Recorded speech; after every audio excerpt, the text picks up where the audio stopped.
ಆಗಿ ಹೊತ್ತಿರುವ ರಣಕುಂಡದಲ್ಲಿ ಪ್ರಾಣಾಹುತಿಯನ್ನು ಹಾಕಿದ ಅಭಿಮನ್ಯುವಿನ ಬಲಿರಕ್ತದೊಳು ಮುಳುಗೆದ್ದು ದುಃಖದ ದಿಷ್ಟಿಕೆಯನ್ನು ತನ್ನ ಎದೆಯೊಳಗಿರಿಸಿಕೊಂಡು ಪ್ರೇಮಗೊಂಡ ಉತ್ತರೆ ತನ್ನ ಕಣ್ಣೊರಳಿಸಿ ವ್ಯಸನದ ಬಣ್ಣ ಬರೆದಳು ಪಾಂಡವರ ಬಾಳಿನ ಇತಿಹಾಸದಲ್ಲಿ.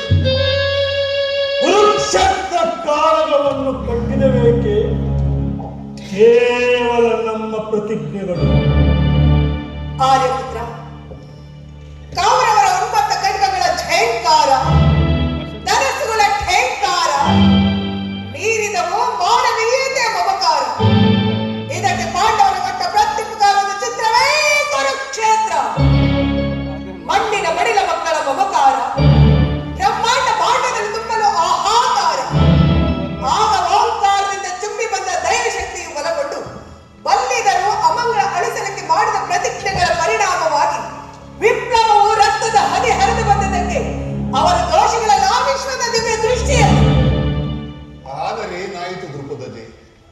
ನಮ್ಮವರ ರಕ್ತದೊಳು ಕೈ ತೊಳೆದ ಸೇಡಿನ ಸೈತಾನ ಹುಚ್ಚೆದ್ದು ತಲೆಕೆದರೆ ಕುಣಿಯುತ್ತಿದೆ ಭಾರತೀಯ ರಾಜಾಂಗಣದಲ್ಲಿ ಕರಾಳ ಛಾಯೆಯ ಚೆಲ್ಲಿ.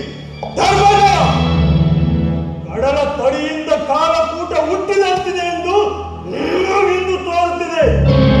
ಆದರೆ ಮುಂದೆ ಹುಟ್ಟಿ ಬರುವುದು ನಿಸ್ಸಂದೇಹವಾಗಿ ಅಮರ ಶಾಂತಿಯ ಅಮೃತ.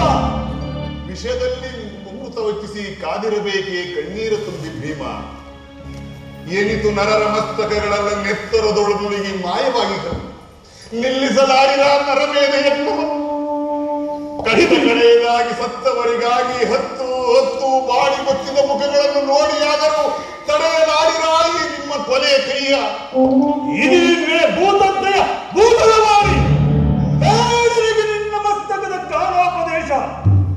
ಏಡಿಯನ್ನಾಗಿ ಮಾಡುವ ನಿನ್ನ ಗೊಟ್ಟು ತತ್ವದ ಕುರಿಯ ದಂಡೆಯಲ್ಲಿ ಪುರುಷ ಸಿಂಹವನ್ನು ಮೊಲದ ಕುರಿಯನ್ನಾಗಿಸುವ ಅಬಲ ತತ್ವವನ್ನು ಸವಿದ